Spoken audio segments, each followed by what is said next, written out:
Baik, saya izin mulai untuk webinar hari ini. Bismillahirrahmanirrahim. Assalamualaikum warahmatullahi wabarakatuh. Waalaikumsalam warahmatullahi wabarakatuh. Hmm. Selamat pagi dan salam sejahtera bagi kita semua. Yang kami hormati, Bapak Deli Saptaji Esfam MM selaku Direktur PT Delta Primalab Scientific. Yang kami hormati, Bapak Aditya Anugrah Marusaha Sitorus SSI, praktisi Laboratorium Mikrobiologi dari Pusat Pengembangan Pengujian Obat dan Makanan Nasional P3 OMN Badan POM. Serta Bapak dan Ibu peserta webinar yang kami banggakan dari berbagai industri farmasi, industri food and beverage, instansi pemerintah, laboratorium, perguruan tinggi, dan berbagai instansi lainnya di seluruh Indonesia. Puji dan syukur, marilah kita panjatkan kehadirat Tuhan Yang Maha Esa, karena atas rahmat dan karunia-Nya kita dapat berkumpul secara virtual pada pagi hari ini dalam keadaan sehat untuk mengikuti webinar yang diselenggarakan oleh PT Delta Primalab Scientific dengan tema verifikasi metode mikrobiologi kualitatif sesuai SNI ISO 16140 versi 3 tahun 2021. Perkenalkan, saya Upit Ratnasari yang pada kesempatan kali ini akan bertugas sebagai moderator dan dengan senang hati akan mendampingi jalannya acara hingga selesai. Atas nama PT Delta Primalab Scientific, kami mengucapkan selamat datang dan terima kasih kepada seluruh peserta yang telah meluangkan waktu untuk bergabung pada webinar pagi hari ini.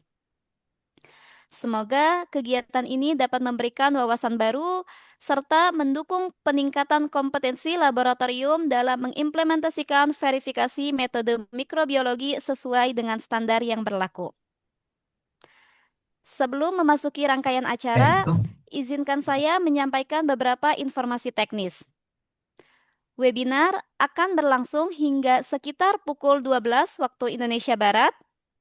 Selama acara berlangsung, kami mohon Bapak dan Ibu untuk Materi dan menonaktifkan juga mikrofon uji dari agar penyampaian materi berjalan dengan baik.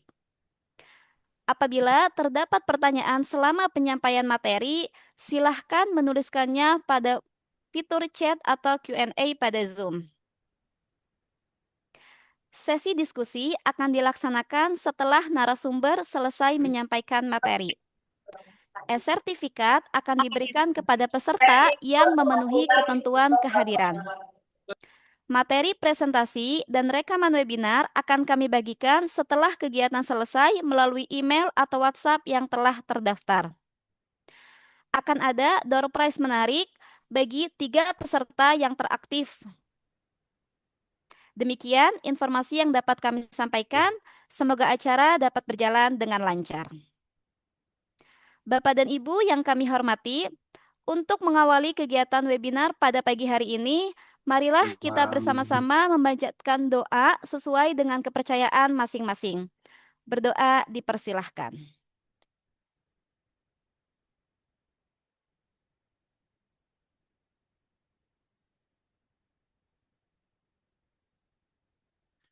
Berdoa selesai. Terima kasih. Bapak dan Ibu yang kami hormati, acara selanjutnya adalah sambutan yang akan disampaikan oleh Direktur PT Delta Primalab Scientific kepada yang terhormat Bapak Deli Saptaji Esfam MM. Kami persilahkan. Baik, terima kasih Mbak Upit. Suara saya cukup jelas. Jelas, Bapak? Baik, Bismillahirrahmanirrahim. Assalamualaikum warahmatullahi wabarakatuh. Waalaikumsalam Selamat warahmatullahi wabarakatuh. Bapak Ibu semua yang saya hormati, Bapak Aditya Anugrah Marusaha Sitorus SSI selaku. Suaranya hilang. Bapak, mohon maaf, suaranya hilang. Halo, suaranya sudah masuk? Masuk suaranya? Halo? Halo, Mbak Upit, suara saya masuk? Ah, iya, masuk Bapak. Oke, Silahkan. baik saya ulangi ya. Selamat pagi dan salam sejahtera bagi kita semua. Yang saya hormati Bapak Aditya Nugrah Marusaha Sitorus, Sarjana Sains, selaku narasumber pada webinar kali ini, serta waktu untuk bergabung bersama kami di webinar Data Primer Scientific. Pertama-tama mari kita panjatkan puji dan syukur kehadirat Allah Subhanahu wa taala yang telah memberikan kepada kita semua rahmat dan karunia yang sehingga kita bisa berkumpul secara virtual dalam keadaan sehat dan mengikuti webinar yang sangat relevan dengan perkembangan dunia laboratorium saat ini. Atas nama PT Data Primer Scientific, saya pribadi mengucapkan terima kasih atas kepercayaan dan antusiasme Bapak Ibu rekan-rekan sekalian untuk terus belajar dan mengembangkan kompetensi bersama kami. Insya Allah materi hari ini adalah verifikasi metode mikrobiologi kualitatif sesuai SNI ISO 16140 Part 3 2021, di mana secara pribadi saya cukup mengikuti ya untuk ISO tersebut karena ini saya sedikit flashback ke belakang bahwa jauh sebelum adanya Delta dulu sekitar 2015-2016 kalau saya tidak salah. Jadi saat itu teman-teman di dunia industri terutama gitu ya, food, pharma. Kalau pharma mungkin sudah ke farmakope saat itu ya. Jadi di food terutama banyak yang di 2015-an itu bingung untuk dulu verifikasi validasi metode mikrobiologi karena banyaknya itu miss up antara kimia dan mikrobiologi lah gitu ya. Terus akhirnya kami saat itu ada di salah satu lembaga training yang dulu kami masih menaungi mikro masalah. Jadi kami agak concern di mikro dulu kami di lembaga training mencari nih apa narasumber. Alhamdulillah saat itu kebetulan sekali kita ketemu dengan salah satu orang BP POM Bandung, beliau gitu ya, orang BP POM Bandung dan juga dia dosen dan juga memang orang mikrobiologi ya. Saat ini beliau ada di BP POM Bogor gitu. Nah, beliau ngajar ya tidak boleh tuh saat itu mengajar langsung ke user. Jadi eh, ada salah satu trainer kami, beliau orang Poltekkes dan dosen S2 di biomedis kalau saya tidak. Karena itu akhirnya kami diajarin sama beliau. Nah itu seingat saya itu ada dua yang beliau ajarkan. Saat itu adalah validasi saat itu ya, validasi verifikasi metode menggunakan Sasinglas itu punyanya Singapura dan satu lagi ISO 16140. Cuman ini masih versi yang lama ya. Jadi kalau saya tidak salah itu di 2015 itu belum dibagi-bagi ya, belum dibagi sampai part 3 gitu. Jadi sehingga saya itu di 2016 sudah dibagi dua part. Nah, ini 2021 udah dibagi tiga part. Jadi, nah ini insya Allah untuk hari ini akan dibahas mungkin preview ya karena saya yakin untuk sampai pendalaman materi ISO 16140 tidak akan cukup dalam waktu 2 jam. Mungkin setidaknya akan jadi preview. Nanti mungkin jika dibutuhkan diskusi lebih lanjut silahkan Bapak Ibu rekan-rekan sekalian. Jadi khusus metode mikrobiologi kualitatif ini yang penerapan SNI 16140 part 3 ini memberikan semoga bisa metode yang digunakan benar-benar sesuai dengan kondisi laboratorium masing-masing. Pemahaman yang tepat terhadap standar ini membantu laboratorium memenuhi hasil data yang valid. Nah, semoga sih apa yang kami beri tujuan untuk webinar ini bisa didapatkan oleh Bapak Ibu sekalian. Semoga Bapak Ibu sekalian rekan-rekan peserta di sini bisa mendapatkan insight lebih dari Pak Aditya ini. Beliau adalah praktisi mikrobiologi. Baik, tanpa berlama-lama, eh, s- mohon maaf. Akhir kata, semoga webinar ini memberikan manfaat yang nyata bagi kita semua serta menjadi salah satu langkah kecil dalam meningkatkan kualitas laboratorium Indonesia. Selamat mengikuti webinar ini, semoga bermanfaat bagi kita semua. Terima kasih. Wassalamualaikum warahmatullahi wabarakatuh. Waalaikumsalam warahmatullahi wabarakatuh. Terima kasih kami ucapkan kepada Bapak Deli Saptaji SFAM MM atas sambutan yang telah disampaikan.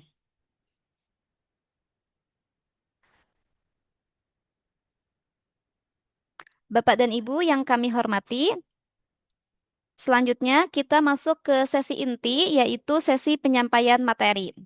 Sebelum memasuki sesi penyampaian materi, izinkan saya membacakan profil singkat narasumber kita pada pagi hari ini.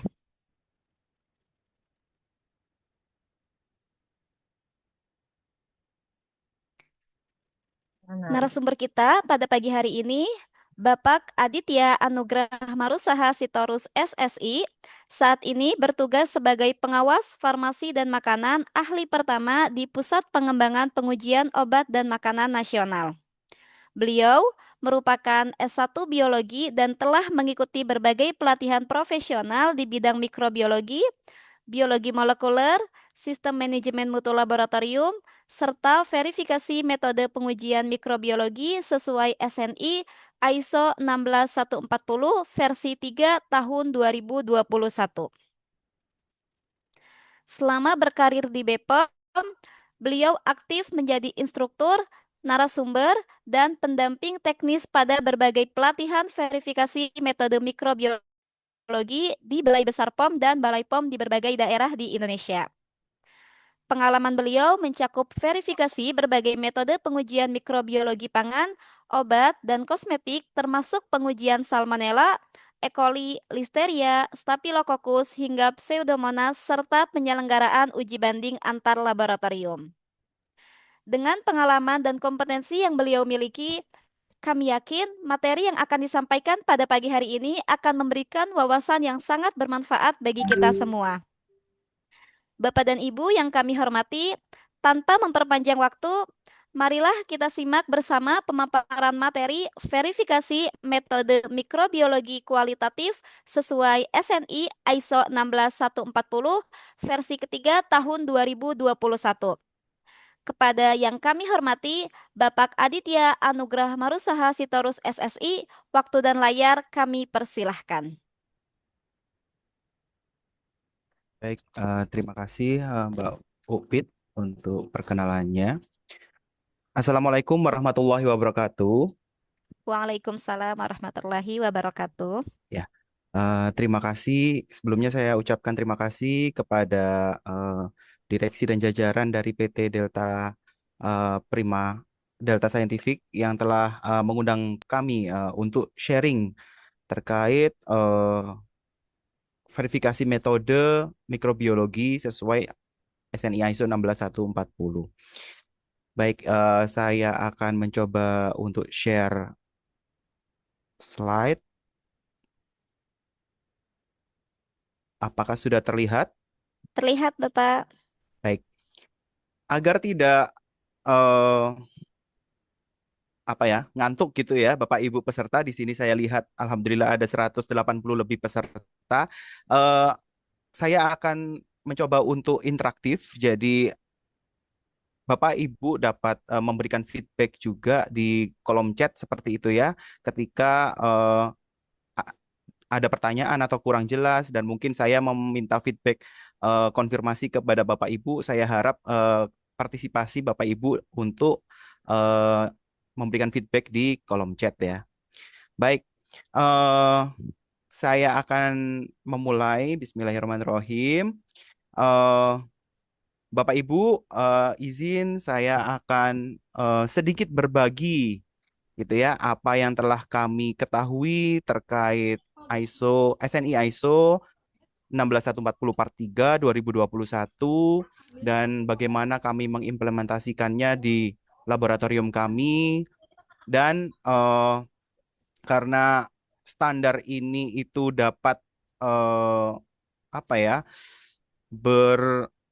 bersifat general, ada yang bersifat general dan spesifik, mungkin ada sedikit perbedaan persepsi yang akan ada potensi untuk bahan diskusi selanjutnya. Jadi kami pun di sini juga terbuka untuk masukan dan pengalaman yang telah Bapak Ibu lakukan di laboratorium. Baik, saya lanjutkan. Oke, ISO 16140 Part 3 ini telah ada dan terbit itu tahun 2021 ya Bapak Ibu. Sudah berapa tahun? 5 tahun ya. Nah, memang untuk implementasinya ini terkadang ada beberapa laboratorium yang terkendala untuk menerapkannya. Tetapi dalam waktu mungkin 2 atau 3 tahun belakangan ini, ISO 16140 ini sudah tersedia dalam bentuk SNI-nya dan dapat diakses di website BSN. Jika Bapak Ibu berminat untuk mendapatkan full dokumennya, dapat melakukan pengadaan melalui website BSN. Baik, ini adalah tujuan webinar kali ini yang saya paparkan sedikit. Itu adalah semoga Bapak Ibu yang mengikuti webinar ini dapat memahami mengapa verifikasi itu perlu dilakukan, kemudian apa saja metode yang dapat diverifikasi, terutama terkait ISO 16140 Part 3, kapan ISO 16140 Part 3 ini dapat diterapkan, dan bagaimana melakukan verifikasi metode sesuai ISO 16140. Oke. Nah, secara umum, ISO 16140 Part 3 bagian 3 ini ada beberapa klausul. Nah, karena cukup banyak materinya untuk hari ini, saya akan mencoba untuk menyampaikan beberapa saja dan salah satu contohnya untuk verifikasi metode kualitatif di klausul 5. Oke, ini sebagai perkenalan seperti yang disampaikan Pak Deli sebelumnya, memang ISO 16140 ini sudah ada cukup lama. Dulu memang belum berpart-part, namun sampai saat ini itu sudah ada hingga part 6. Dan yang saya dengar ada kemungkinan akan muncul part yang ketujuh atau bagian yang ketujuh seperti itu. Nah, di sini kita untuk perkenalan, part 1 itu adalah bagian vocabulary, di situ adalah pengertian-pengertian atau definisi-definisi yang memudahkan kita untuk memahami, membaca part-part selanjutnya. Kemudian part yang kedua itu adalah protokol untuk validasi metode alternatif terhadap metode reference. Nah, industri-industri untuk metode alternatif biasanya mengacu pada bagian 2 ini. Di bagian 2 ini, di situ akan ada ditentukan bagaimana caranya validasi, kemudian parameter apa saja yang harus dinilai untuk membuat metode alternatif. Tentu itu juga disandingkan dengan metode reference. Sedangkan untuk hari ini kita akan fokus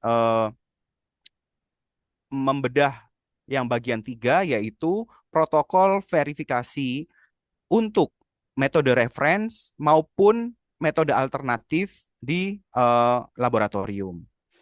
Nah, untuk part-part yang lain nanti Bapak Ibu dapat membacanya tersendiri. Nah, berdasarkan ISO 16140 bagian 1, yaitu vocabulary-nya, metode itu dibagi menjadi 2. Ada metode reference atau reference method dan metode alternatif. Metode reference itu didefinisikan sebagai suatu metode yang sudah dikenali dan diterima secara internasional. Sebagai contoh, itu adalah metode yang Standar Nasional Indonesia SNI atau ISO, BAM FDA, itu contoh-contoh metode reference. Sedangkan metode alternatif itu adalah metode yang kalau mikrobiologi itu contohnya adalah metode dengan menggunakan media ready to use. Nah, keduanya ini dapat kita verifikasi menggunakan ISO 16140 Part 3. Nah, untuk awal ini adalah ruang lingkup ISO 16140 Part 3 itu adalah dokumen ini digunakan untuk verifikasi metode reference dan metode alternatif yang sudah tervalidasi. Dan dokumen ini itu digunakan untuk pada produk-produk terkait human consumption, terutama pangan ya dan pakan. Di sini ada pakan, hewan juga masuk dalam lingkup ISO 16140. Selain itu juga lingkungan di sekitar area produksi pangan maupun pakan atau tahap awal. Itu juga dapat menggunakan ISO 16140 Part 3. Jadi memang ruang lingkup ini di-define oleh ISO agar hanya komoditi tertentu ya yang memang yang dapat menggunakan referensi ini.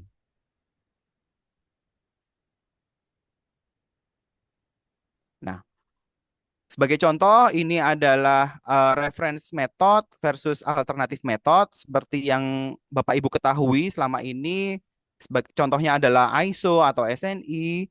Ini adalah referensi method, berbagai metode sesuai dengan nomor-nomornya. Dan yang perlu kita perhatikan di sini ada horizontal method.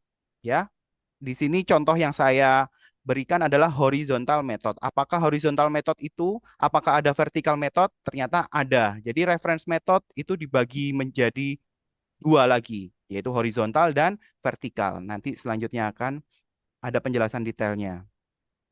Selanjutnya adalah alternatif method. Alternatif method tentu dia biasanya menawarkan hasil pengujian mikrobiologi yang lebih cepat dibandingkan dengan yang konvensional. Ini adalah contoh yang berbasis antigen antibody, kemudian ini adalah contoh yang berbasis asam nukleat atau PCR seperti itu ya, dan ini ready to use media. Nah, untuk reference method yang perlu kita perhatikan itu adalah yang perlu kita pastikan apakah dia itu horizontal method atau vertikal. Nah, berdasarkan SNI ISO 7218, definisi dari metode horizontal yaitu metode untuk pemeriksaan mikrobiologi yang dapat diterapkan secara luas untuk contoh dalam rantai pangan, tidak termasuk keterbatasan dalam yang didokumentasikan. Jadi metode horizontal itu adalah metode yang dapat diterapkan pada berbagai jenis kategori pangan atau pakan. Jadi general, dia dapat digunakan pada kategori pangan atau pakan apapun. Bahkan lingkungan sekitar produksi pangan atau pakan itu bisa menggunakan metode tersebut. Sedangkan metode vertikal atau biasa disebut juga dengan metode sektoral, itu adalah metode mikrobiologi yang secara spesifik itu untuk digunakan pada kelompok-kelompok tertentu. Contohnya adalah kelompok susu atau produk susu, kemudian daging atau produk daging, ikan, dan produk perikanan. Nah, mungkin Bapak Ibu yang dari perikanan itu ada ya SNI-nya tersendiri, SNI perikanan. Nah, itu adalah metode vertikal, sehingga metode-metode ini itu memang spesifik untuk pengujian pada kelompok produk tertentu saja. Selanjutnya, kalau alternatif metode itu yang perlu kita perhatikan adalah apakah metode itu telah divalidasi oleh badan independen ya, badan yang sertifikasi independen sesuai dengan ISO 16140 Part 2 dan ISO 16140 Part 6. Nah, bagaimana cara kita memastikannya? Bapak Ibu dapat melakukan cek sendiri melalui website-website badan independen ini. Contohnya adalah Mikroval, kemudian Afnor gitu dan lain-lain, Norval seperti itu ya. Nah, selain itu juga Bapak Ibu jika mungkin alternatif metode ini ditawarkan oleh berbagai vendor, Bapak Ibu juga dapat memintanya sertifikat hasil validasi itu di vendor-vendor ready to use media. Ini adalah contoh sertifikat validasi untuk alternatif metode. Di sini Bapak Ibu akan dapat melihat parameter ujinya, kemudian metode alternatif itu telah divalidasi terhadap metode konvensional yang mana, dan bahkan ada expired-nya ya, expiration date-nya seperti ini contohnya. Nah, ini tidak hanya satu lembar sertifikat, tapi Bapak Ibu juga dapat meminta data validasinya karena kita juga akan membutuhkan suatu data validasi dari ready to use media. Ini contohnya ya. Oke. Jadi ini saya ambil dari PPT ISO. Jadi mengapa suatu metode itu harus diverifikasi? Jadi kalau ISO itu mengilustrasikan bahwa suatu metode itu adalah pesawat terbang gitu ya. Suatu metode itu seperti pesawat terbang yang diproduksi, dirancang gitu ya untuk digunakan. Nah, validasi itu memastikan bahwa metode atau pesawat ini itu dapat bekerja, dapat terbang seperti itu. Tetapi verifikasi itu adalah pemastian. Bapak Ibu pasti tidak yakin apabila pilot dari pesawat itu adalah misalkan saya yang seorang praktisi laboratorium mikrobiologi, pasti bertanya-tanya apakah saya memiliki kompetensi untuk menerbangkan pesawat. Sama seperti itu, metode itu juga perlu diverifikasi dan apakah orang tersebut mampu menjalankan metode itu dengan baik. Nah, baik atau tidaknya seorang atau personel laboratorium itu menjalankan metode itu ada yang dinilai. Nah, penilaian itulah melalui proses verifikasi. Oke. Selanjutnya, kapan kita menggunakan ISO 16140 untuk verifikasinya part 3 ya terutama. Di sini ada flowchart, di dokumennya itu juga ada flowchartnya dimulai dari sini. Apakah metode yang akan kita gunakan itu sudah tervalidasi dan apakah memiliki performance kriteria atau performance kriterianya nanti secara detail di slide selanjutnya. Apabila dia sudah tervalidasi dan memiliki kriteria, maka kita lanjut ke pertanyaan berikutnya. Apakah metode itu divalidasi sesuai 16140 part 4? 16140 part 4 ini adalah validasi yang dilakukan oleh satu laboratorium dan peruntukannya hanya untuk satu laboratorium saja. Sehingga ketika metode itu divalidasi oleh sesuai 16140 part 4 tidak dapat digunakan secara umum oleh laboratorium yang lain. Seperti itu. Sehingga kalau dia divalidasi sesuai 16140 part 4, maka metode itu tidak dapat diverifikasi dengan 16140 part 3. Tetapi jika metode itu sudah divalidasi sesuai 16140 bagian 2 atau 6, yaitu selain yang 4 ya, maka kita dapat melakukan verifikasi menggunakan 16140 yang bagian 3. Nah, selanjutnya pertanyaan yang perlu kita perhatikan yaitu apakah kategori pangan yang dalam metode itu apakah kategori pangan yang akan kita uji di laboratorium yang kita uji itu berada di dalam skop atau ruang lingkup yang divalidasi oleh metode itu gitu. Nah, itu juga perlu dilihat, direview suatu metode itu. Apabila jawabannya iya atau sampel kita itu sama seperti dengan yang ada di dalam metode, maka kita dapat menggunakan ISO 16140 sebagai referensi dalam verifikasi.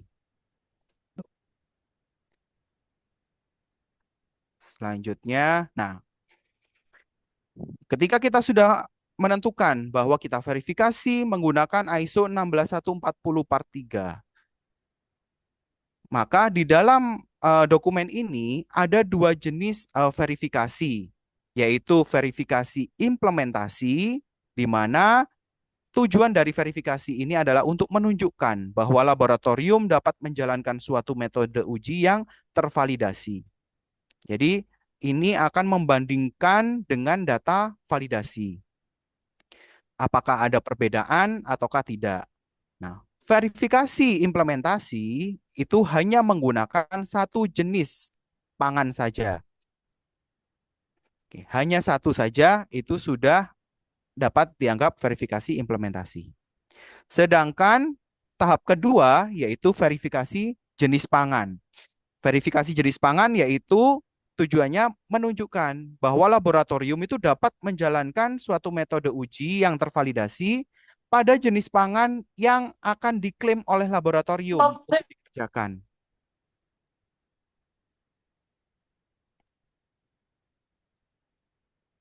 Sehingga untuk verifikasi jenis pangan membutuhkan beberapa jenis pangan, yaitu jenis pangan yang akan diuji Bapak Ibu di laboratorium. Nah, kemudian di sini saya mencoba untuk review ruang lingkup. Jadi ruang lingkup itu ada berbagai jenis. Yang pertama adalah ruang lingkup dari metode, kemudian ruang lingkup dari validasi di dalam metode itu, dan ruang lingkup aplikasi di laboratorium kita. Ya. Ruang lingkup di metode itu adalah klaim metode dapat diterapkan pada kelompok produk apa saja. Sehingga di sini metode dibagi menjadi dua, yaitu horizontal dan vertikal. Sedangkan validasi, ruang lingkup validasi, yaitu klaim yang telah dilakukan validasi pada kategori apa saja. Sedangkan untuk ruang lingkup laboratorium, nah ini tergantung kebutuhan masing-masing laboratorium. Untuk kami, karena laboratorium pengawasan, maka seluruh kategori pangan itu menjadi ruang lingkup kami. Sedangkan ada beberapa laboratorium yang mungkin hanya satu atau dua kategori atau jenis pangan saja yang menjadi ruang lingkupnya. Sehingga di sini akan, kalau diilustrasikan dalam bentuk lingkaran, ruang lingkup metode itu dapat lebih luas dibandingkan dengan ruang lingkup validasi maupun ruang lingkup laboratorium. Atau ada kemungkinan juga karena aplikasi laboratoriumnya cukup luas, maka ruang lingkupnya itu seluas dengan ruang lingkup validasi. Nah, untuk contoh konkretnya seperti ini, Bapak Ibu ya. Untuk ruang lingkup metode, itu metode dapat mengklaim bahwa dia dapat diterapkan pada 15 kategori pangan, kemudian pakan, satu kategori pakan, satu kategori lingkungan di sekitar area produksi, dan satu kategori lagi untuk area primary production. Sedangkan skop validasinya, suatu metode itu tidak harus memvalidasi pada seluruhnya. Ini contohnya adalah metode yang telah divalidasi untuk ruang lingkup pangan yang luas. Di sini ada minimal 5 produk yang sudah divalidasi. 1, 2, 3, 4, 5. Nah, untuk kita laboratorium ada dua tadi verifikasinya, yaitu verifikasi implementasi. Kita memilih satu jenis produk yang harus sesuai dengan data validasi. Jadi di sini karena di skop validasinya ada raw meat and ready to cook meat atau produk daging gitu ya, maka ketika suatu laboratorium ingin melakukan verifikasi metode A gitu ya, maka laboratorium itu harus wajib memverifikasi pada produk raw meat juga. Walaupun katakanlah laboratorium itu tidak menguji produk daging. Ini sebagai tahapan verifikasi implementasi. Sedangkan untuk verifikasi jenis pangan, ini terbuka, laboratorium dapat memilih beberapa jenis pangan sesuai dengan kebutuhan yang akan dijalankan laboratorium. Oke. Selanjutnya, nah, di dalam 16140 per 3 bagian lampiran A itu memang kategori pangan itu terbagi seperti ini, dan ini secara internasional Bapak Ibu ya. Ada 15 kategori pangan, kemudian satu pakan, satu lingkungan, dan satu primary production. Kita dapat mengacu di situ. Di sini akan ada beberapa jenis eh, patogen ya atau mikroba yang menjadi syarat dari suatu kategori itu dapat dilihat lebih detail di lampiran A.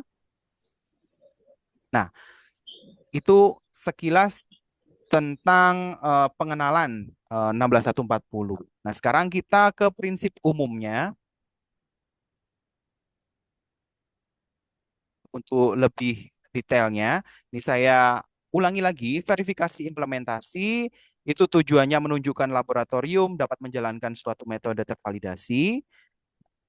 Ada dua metode, kualitatif maupun kuantitatif. Di dalam dokumen ini, untuk metode kualitatif, itu laboratorium diminta untuk memilih satu jenis pangan sesuai pada studi validasi, seperti contoh yang sebelumnya. Kemudian syarat selanjutnya adalah gunakan ukuran sampel atau porsi uji sesuai pada studi validasi. Jadi ketika di metodenya itu untuk mendeteksi salmonella katakanlah per 25 gram, maka Bapak Ibu tidak diperkenankan untuk berinovasi gitu ya, menambah porsi uji untuk 50 gram atau 100 gram, itu jatuhnya nanti masuk ke validasi. Karena verifikasi itu harus sama seperti metode yang akan kita gunakan. Selanjutnya untuk metode kuantitatif, pemilihan jenis sampelnya yaitu pilih jenis pangan manapun dalam ruang lingkup metode. Namun tidak harus diuji dalam studi validasi. Nah, ini ada sedikit longgar untuk metode kuantitatif. Sedangkan metode kualitatif itu harus sesuai dengan studi validasi. Jika diilustrasikan seperti ini, suatu metode itu telah divalidasi pada 5 kategori pangan, sehingga dia kategorinya itu luas untuk pangan yang luas, dan 2 kategori lain. Ini 1, 2, 3, 4, 5. Bagaimana ketika kita mau memverifikasi untuk kualitatif, maka kita harus memilih sampel yang kita gunakan sebagai verifikasi itu hanya terikat pada 5 opsi ini saja untuk implementasi. Jadi contohnya adalah egg powder. Di sini, bintang yang biru ini. Egg powder itu adalah produk yang di dalam kategori yang sudah divalidasi oleh suatu metode. Sedangkan kuantitatif, karena dia ini untuk ruang lingkupnya luas untuk pangan, kita diperkenankan memilih di kategori di luar yang sudah divalidasi. Jadi kita dapat memilih contohnya mungkin tepung beras atau tepung kentang seperti itu. Ya, itu adalah perbedaan pemilihan untuk verifikasi implementasi parameter mikrobiologi kualitatif maupun kuantitatif. Sedangkan verifikasi jenis pangan, nah ini tujuannya untuk menunjukkan bahwa laboratorium dapat menjalankan suatu metode pada jenis-jenis pangan yang akan diuji di laboratorium. Nah, kita diminta untuk memilih satu jenis pangan yang menantang. Di sini dia disyaratkan menantang dari masing-masing kategori pangan dalam lingkup validasi dan lingkup penggunaan laboratorium yang dikehendaki. Menantang ini bagaimana maksudnya gitu ya? Oh, sebelum itu kita contohkan ke sini dulu ilustrasinya. Jadi contoh yang pertama adalah suatu metode telah divalidasi pada kategori pangan tertentu atau limit range of food.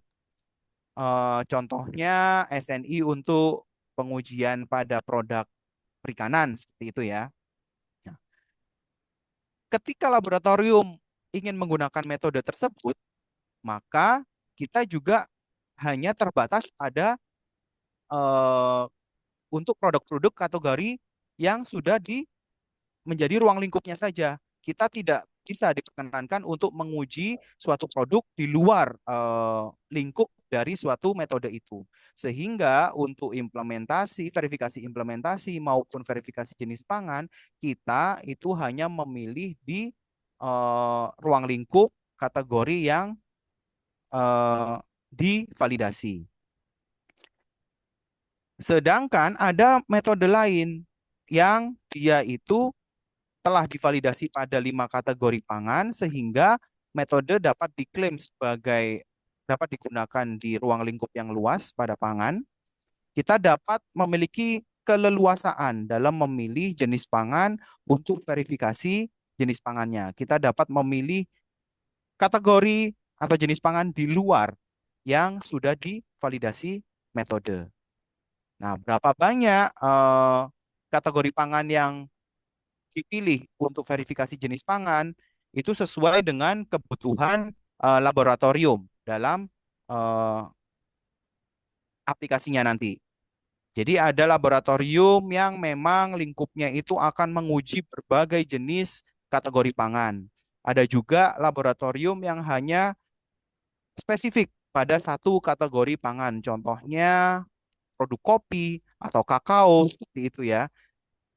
Nah, di sini resume dari ISO-nya ketika metode ruang lingkup validasi suatu metode itu luas untuk dapat diterapkan di berbagai jenis pangan, maka laboratorium itu harus memverifikasi pada satu jenis pangan untuk verifikasi implementasi dan dapat melakukan verifikasi jenis pangan itu minimal pada 5 kategori.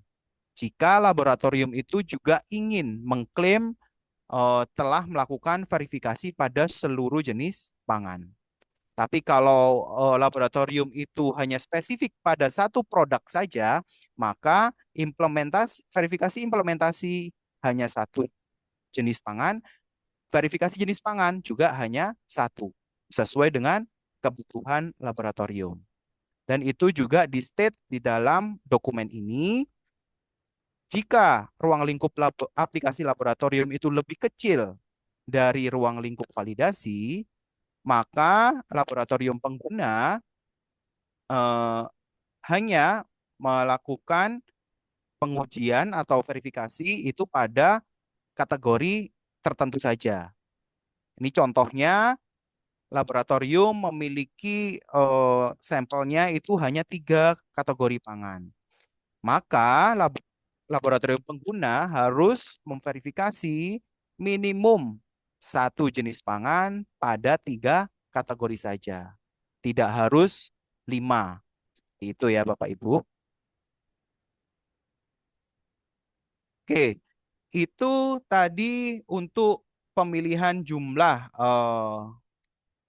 jenis pangan ketika kita ingin melakukan verifikasi implementasi dan verifikasi jenis pangan. Pada verifikasi jenis pangan tadi dipersyaratkan bahwa laboratorium harus menggunakan jenis pangan yang menantang atau challenging. Nah, di bagian lampiran B 16.140 ada panduannya. Kita memilih jenis pangan yang menantang itu. Yang pertama adalah kalau dilihat dari karakteristik mikrobanya, sampel-sampel yang memiliki background mikrobiota yang tinggi. Ini yang non-target. Contohnya adalah daging cincang gitu ya, atau susu yang segar gitu, bahkan belum dipasteurisasi gitu ya, atau produk-produk yang mengandung bakteri probiotik. Nah, itu dapat tergolong jenis pangan yang menantang. Sedangkan karakteristik fisika dan kimia itu tergantung dilihat dari mana. Kalau dari komposisinya, jadi suatu sampel itu memiliki kadar lemak yang tinggi, kemudian mengandung lecitin yang tinggi, pengental, seperti itu ya. Kemudian pH-nya itu asam, kurang dari 4, itu juga dapat dikategorikan sebagai jenis pangan yang menantang. Kemudian struktur secara fisikanya itu viskositasnya itu tinggi, sangat kental sekali gitu ya, atau kelarutannya itu rendah. kemudian water activity-nya kurang dari 0,85 atau bahkan kering sekali, dan memiliki senyawa atau komposisi antimikrobial seperti polifenol biasanya di kelompok teh atau kopi seperti itu ya, atau mengandung pewarna makanan. Nah, Aneks B ini mengkarakterisasinya seperti itu untuk mendefinisikan jenis sampel yang menantang. Sehingga ketika Bapak Ibu akan melakukan verifikasi jenis pangan, tadi kalau lingkupnya mau luas itu minimal 5, dilakukan pada 5 jenis, maka dari 5 itu kita tentukan sampel pertama itu menantangnya pada apa. Sampel kedua, jenis pangan yang kedua itu menantangnya pada apa. Itu harus kita definisikan seperti itu. Dan ini dapat bersifat kombinasi ya, bisa jadi pH-nya rendah, kemudian mengandung probiotik, seperti itu ya. Oke. Oke. Selanjutnya, setelah kita menentukan banyaknya jenis pangan yang kita pilih, kemudian eh, kita tentukan sampel kita yang menantang dengan karakteristik seperti apa, kita selanjutnya adalah menentukan karakteristik kinerja dari verifikasi itu. Jadi di dalam dokumen ini untuk metode kualitatif yang dinilai adalah estimated LOD 50. Jadi LOD 50 yang akan dinilai.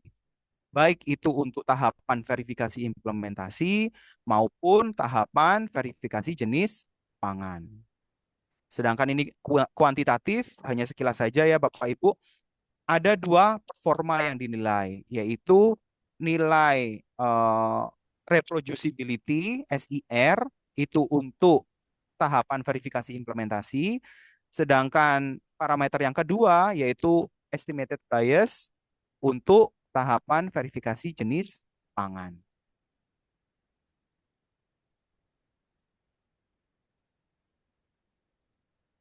Oke, sampai di sini adakah yang mau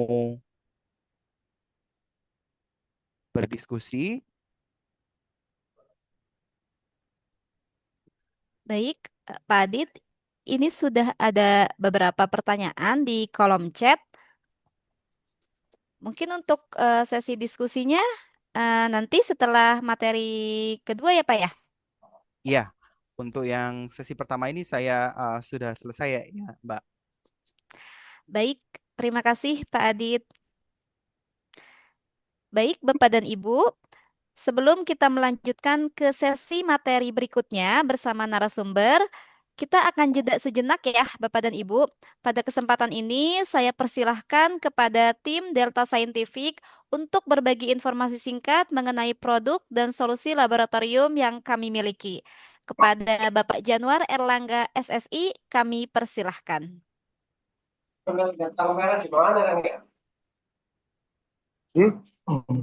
Baik, terima kasih banyak Ibu Upit atas kesempatannya. Izin saya share screen terkait dengan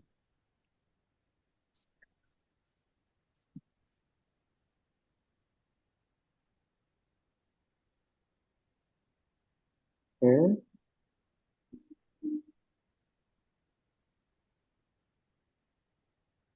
Sudah terlihat? Ya, sudah terlihat Bapak, silahkan. Baik. Bismillahirrahmanirrahim. Assalamualaikum warahmatullahi wabarakatuh. Terima kasih banyak rekan-rekan dan juga user di laboratorium, baik sebagai pengguna maupun sebagai pembeli yang menjadi customer setia PT Delta Prima Lab Scientific. Mungkin di sini ada yang belum mengetahui terkait dengan siapa sih PT Delta Prima Lab Scientific. Ini kami akan memperkenalkan Delta Scientific ini merupakan importir dan juga distributor untuk bahan kimia, kemudian alat-alat laboratorium yang tentunya kami memiliki tujuan untuk meningkatkan terkait dengan capability dari laboratorium user sehingga menjadi lebih baik dari sebelumnya. Jadi Delta Prima Lab Scientific itu tidak hanya mengandalkan transaksional saja, tapi kami juga memberikan value-value yang lainnya yang tentunya sesuai dengan culture dari PT Delta Prima Lab Scientific. Nah, Delta Prima Lab Scientific tentunya membawakan produk-produk yang terkini sesuai dengan perkembangan zaman, kemudian memiliki kualitas global yang tentunya baik, ditunjukkan dengan adanya sertifikasi-sertifikasi secara internasional berdasarkan dari produknya. Jadi kami tidak uh, menjual barang-barang yang sekiranya, waduh, ini barang-barangnya masih abu-abu nih, kita tidak tahu bagaimana kualitasnya. Wah, itu kan membuat kerugian tentunya untuk customer. Kemudian we have got your back, tentunya kami mendukung dari para customer untuk memberikan produk yang berkualitas yang disertai dengan sertifikasi, kemudian aplikasi yang dibutuhkan apa saja oleh customer, itu tentu harus diinformasikan dan juga menjadi salah satu bagaimana sih Delta Prima Lab Scientific ini berjualan dan mendistribusikan alat tambahannya. Kemudian kami juga fast, reliable, dan juga responsif terkait dengan kegiatan distribusi atau trading kami. Kami memberikan informasi yang cepat, memberikan produk yang andal, dan juga informasi-informasi yang didapatkan, insya Allah mendapatkan feedback yang cepat dibandingkan dengan company yang lain. Nah, produk-produk Delta Prima Lab Scientific asalnya tidak hanya dari produk Indonesia saja, tapi kami dari berbagai macam negara kami distribusikan dari Amerika, kemudian dari UK, Jerman, Romania, China, Malaysia, India, dan tidak lupa kami mendukung penjualan produk-produk lokal dari Indonesia. Nah, seperti yang saya sampaikan sebelumnya, terkait dengan Delta Scientific, untuk kegiatan yang kami berikan untuk customer, tentunya kami tidak hanya semata mengandalkan transaksional, tapi kami juga memberikan dukungan kepada customer-customer loyal kami untuk memberikan aktivitas seperti webinar, kerjasama terkait dengan kegiatan apa saja sih yang dibutuhkan oleh customer sehingga itu bisa mempererat terkait dengan komunikasi dan juga mempererat hubungan antar institusi maupun perusahaan PT Delta Prima Lab Scientific. Jadi tentu ada nilai lebih bagi customer loyal kami yang tentunya dapat kami dukung semaksimal mungkin. Nah, ini salah satu contohnya juga terkait dengan webinar hybrid yang telah kita lakukan terkait dengan lab equipment dan juga maintenance untuk customer-customer kami. Ini dia barang-barang atau brand yang kami distribusikan. Seharusnya dari teman-teman laboratorium sudah sangat familiar dengan produk-produk yang tampil di layar rekan-rekan semuanya. Kami ada dari CBH, yang dari India, kemudian ada produk dari Maxlab yang produk lokal yang manufacturing dari Indonesia. Kemudian kalau bisnis kami di Delta Prima Lab Scientific ada apa saja sih? Ya, tentu kami menjual chemical reagent untuk di laboratorium, kemudian consumables-nya seperti plasticware, kemudian glassware, kemudian kita juga menjual equipment-nya, general lab equipment, hot lab, dan sebagainya. Kemudian kita juga memberikan layanan terkait dengan customer yang ingin melakukan proficiency testing, bisa kami bantu untuk kita berikan arahan ya bagaimana sih kalau customer ingin melakukan PT. Kemudian kami juga memberikan layanan produk penjualan lab instrumen seperti spektrofotometer, kemudian AHS, GC, dan sebagainya.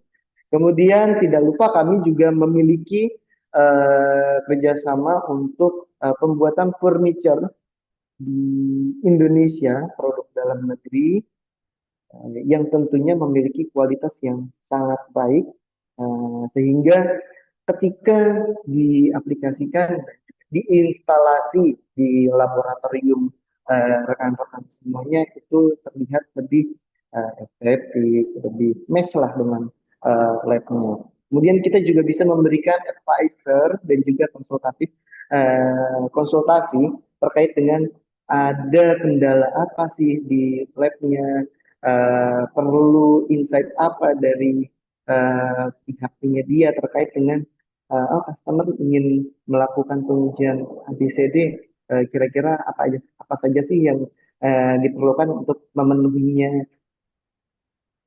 Ya, yang pertama, Delta Prima Lab Scientific memiliki produk utama yaitu chemicals dan media mikrobiologi seperti yang saya sampaikan sebelumnya.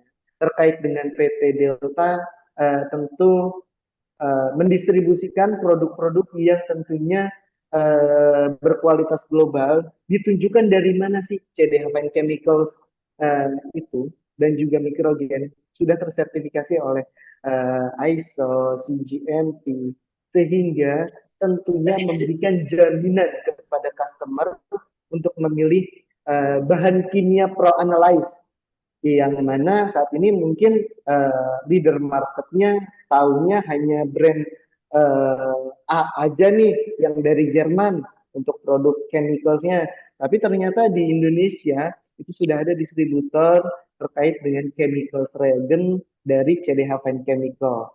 Nah, reagentnya itu tidak hanya reagent pro analysis aja, tapi kita juga punya reagent yang memang sudah dalam bentuk solution. Contohnya seperti AAS dan juga ICP standar. Kemudian kita juga punya stand dan juga indikator yang ready to use berupa solution cairan yang mana itu bisa langsung digunakan oleh customer tanpa perlu harus melakukan preparasi. Jadi sudah ready to use. Kemudian kita juga punya desinfektan yang digunakan misalkan teman-teman mau melakukan desinfeksi di ruangan produksinya atau di lab mikrobiologinya sehingga membutuhkan desinfektan yang harus diganti-ganti sesuai dengan interval yang dikehendaki. Nah, dari Delta Prima Lab Scientific menyediakan reagen-reagen tersebut. Tidak lupa kami juga memiliki produk lain berupa media mikrobiologi, dihidrat powder media mikrobiologi. Nah, yang paling menarik adalah Delta Prima Lab Scientific selaku authorized distributor dari CDH Chemicals itu memberikan jaminan garansi 100% uang kembali apabila produk yang kami tawarkan tidak sesuai dengan kualitas yang disampaikan oleh kami melalui dokumen COA. Jadi ketika teman-teman menerima barang itu tentu membandingkan dengan COA-nya. Nah, ketika COA tersebut merasa kok ini produknya jadi aneh ya, ini kok tidak sesuai ya, setelah dicek dengan membandingkan data dari COA, terlihat bahwa oh ternyata kemurniannya berbeda nih, tidak sesuai dengan klaimnya. Nah, dari data tersebut itu bisa kami berikan garansi ganti uang kembali karena ketidaksesuaian produk. Namun sampai sejauh ini sih belum ada mengklaim dan juga komplain terkait dengan ketidaksesuaian tersebut sih. Jadi insya Allah produknya top banget. Nah, selanjutnya kita produk-produk yang tentunya sudah familiar ya dengan Citotes, Oksigen, Corning, Silent. Nah, di Indonesia ada brand baru dari Lab Select, itu plasticware, kemudian consumables lah. Tentunya produknya kita juga sudah lihat, kita sudah amati, wah ini produknya bagus sekali. Sehingga kita tidak ragu untuk memberikan informasi tersebut ke customer.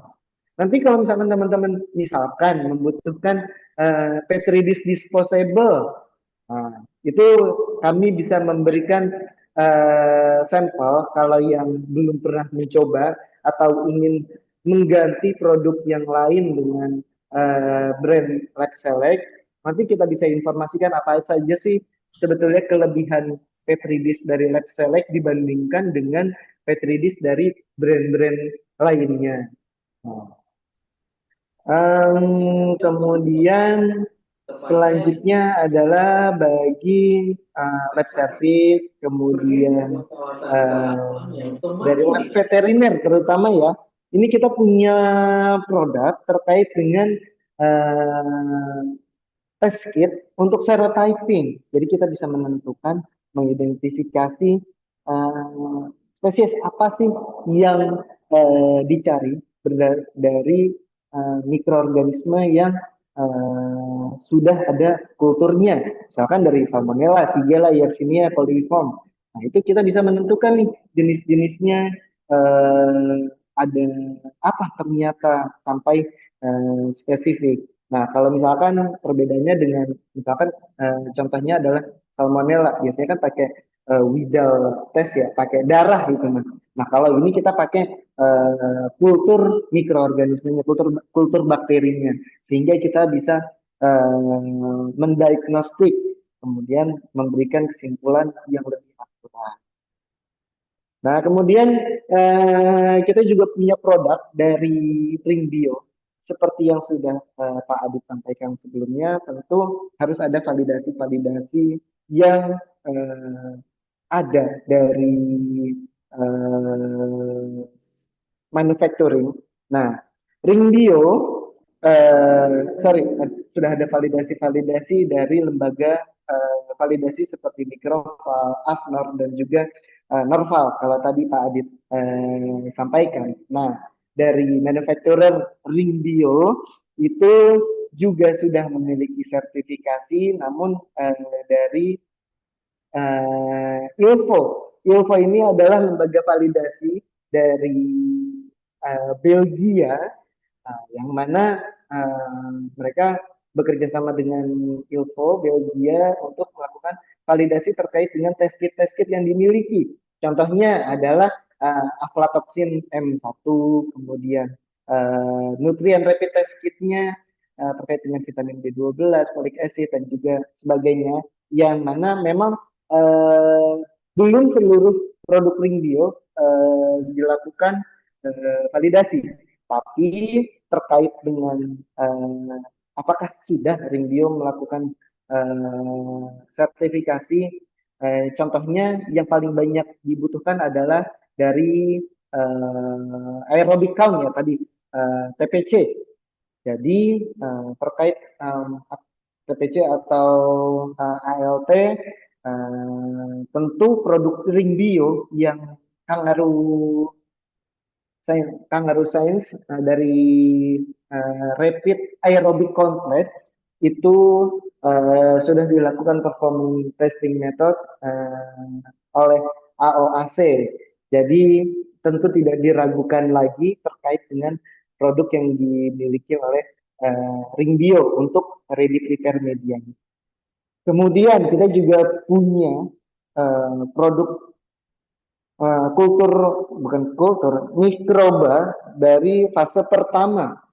Jadi kalau rekan-rekan punya permasalahan terkait, waduh bakteriku cepet banget habis nih, rugi banget kalau misalkan beli hanya satuan, tapi di sini ternyata ada solusinya loh, yaitu kita gunakan strain bakteri, di mana ini masih fase pertama, sehingga dari strain bakteri yang dimiliki masih bisa diturunkan ke fase kedua, kemudian fase ketiga, yang mana kita bisa lakukan preservasi juga, sehingga kita memiliki uh, lebih banyak stok dari si kultur bakteri. Sehingga kalau misalkan terkait dengan kita ingin menurunkan fasesnya, kita tidak khawatir terkait dengan adanya perubahan genetik, terjadinya pergeseran genetik seperti itu. Nah, selain dari referensi strain bakteri, tentu dari metode laboratoris yang berkaitan dengan bakteri atau mikroorganisme juga memiliki produk yaitu biochemical test seperti oksidase strip atau gram negatif test kit, gram positif test kit, dan juga yeast and mold test kit. Yang mana ini menggunakan metode biochemical. Kemudian produk selanjutnya, nah kalau ini dari alat nih, ketika kita punya kondisi atau permasalahan, ada nggak sih sebetulnya kontaminasi dari tempat produksi di tempat Bapak dan Ibu? Nah, ketika memiliki hasil akhir, loh kok ternyata produk yang kami buat ada kontaminasi. Dari mana sih asalnya? Nah, dengan produk Baptiscan ini yang berasal dari UK, dari Inggris, dari brand EIT internasional, memang mereka memang memiliki produk yang fokus terhadap preventif kontrol dan juga deteksi. Sehingga Baptiscan ini memiliki kemampuan untuk membantu para operator, kemudian membantu para tingkatan manajerial untuk membuat justifikasi kepada operator yang melakukan proses cleaning dan juga proses desinfeksi itu sudah ditetapkan bahwa area yang sudah dilakukan desinfeksi dan juga cleaning itu sudah proper untuk dilanjutkan proses produksi, sudah bersih lah ibarat ruangannya. Jadi kita bisa melakukan proses produksi. Nah, karena kita sudah yakin berdasarkan lingkungan kerja kita tidak ada kontaminasi, maka terkait dengan produk Baptiscan ini bisa membantu teman-teman untuk memastikan bahwa area tersebut bersih. Sehingga kalau misalkan dikaitkan dengan regulasi yang ada di Indonesia terkait dengan contamination controlnya atau hygiene monitornya, mungkin rekan-rekan di sini sudah familiar dengan ATP testing, swabbing.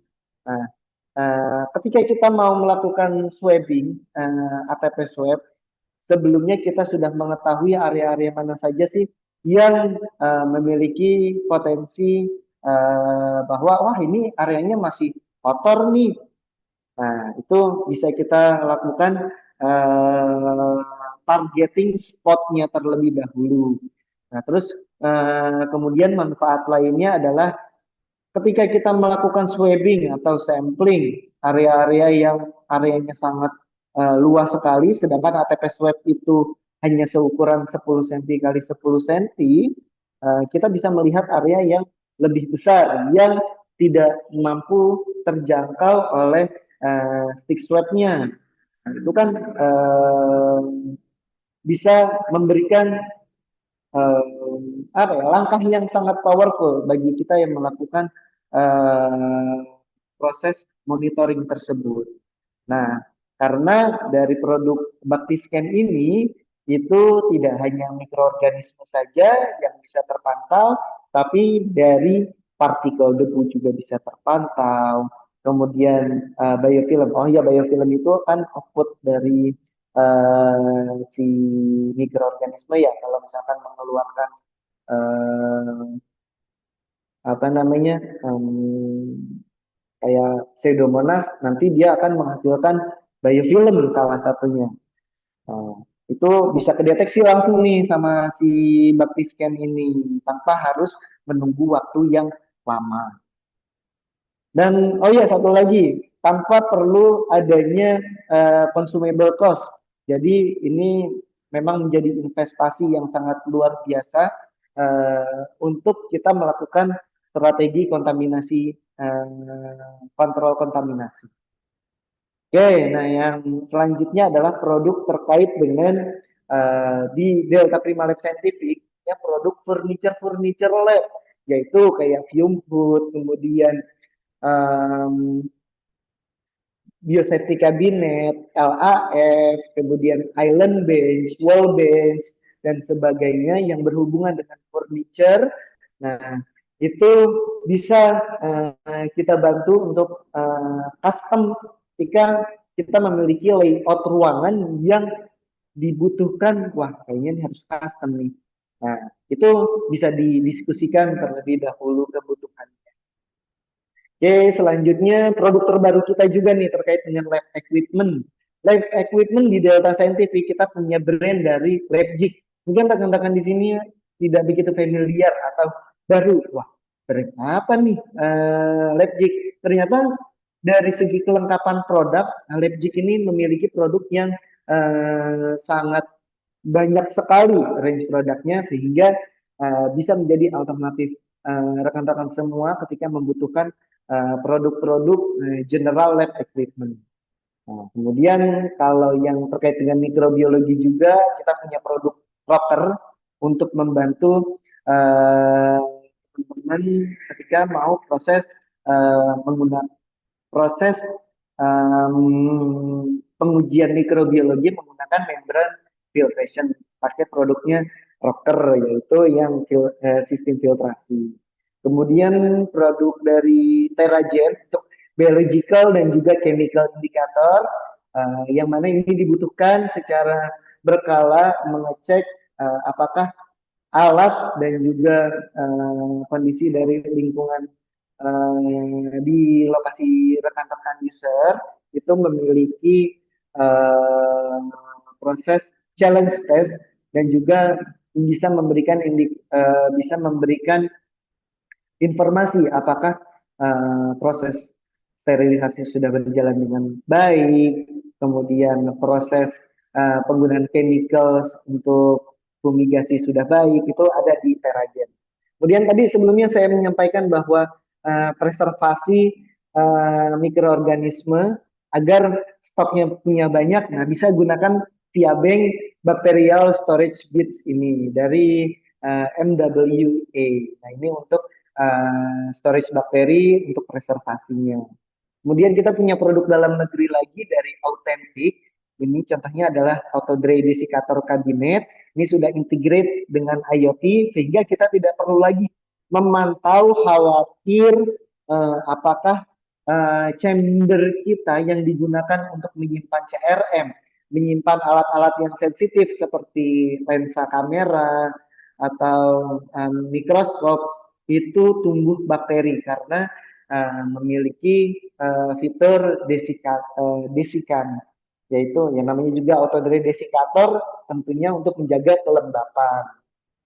Oke, kemudian kita juga punya alat termohidrometer yang sudah terintegrasi juga dengan akun Smile dari Kemenkes dan juga kita sudah bisa menarik data langsung dari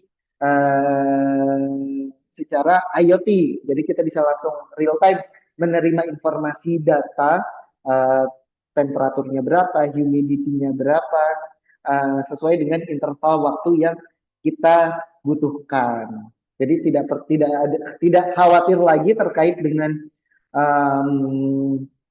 tidak khawatir lagi terkait dengan pencatatan yang masih manual, kehilangan datanya karena sudah tercatat dengan baik secara otomatis. Kemudian kita juga punya produk dari House, mana teman-teman tentunya sudah sangat familiar dengan timbangannya, dengan pH meternya yang memiliki kualitas sangat bagus.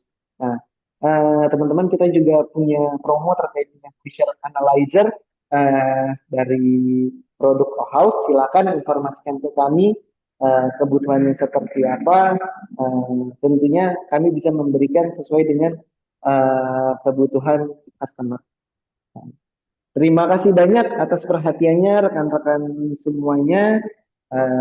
Baik, saya kembalikan kepada moderator. Silakan, Mbak Upit. Baik, terima kasih kepada Bapak Januar Erlangga SSI atas pemaparan mengenai produk dan solusi laboratorium dari PT Delta Prima Lab Scientific. Semoga informasi yang disampaikan dapat bermanfaat bagi Bapak dan Ibu.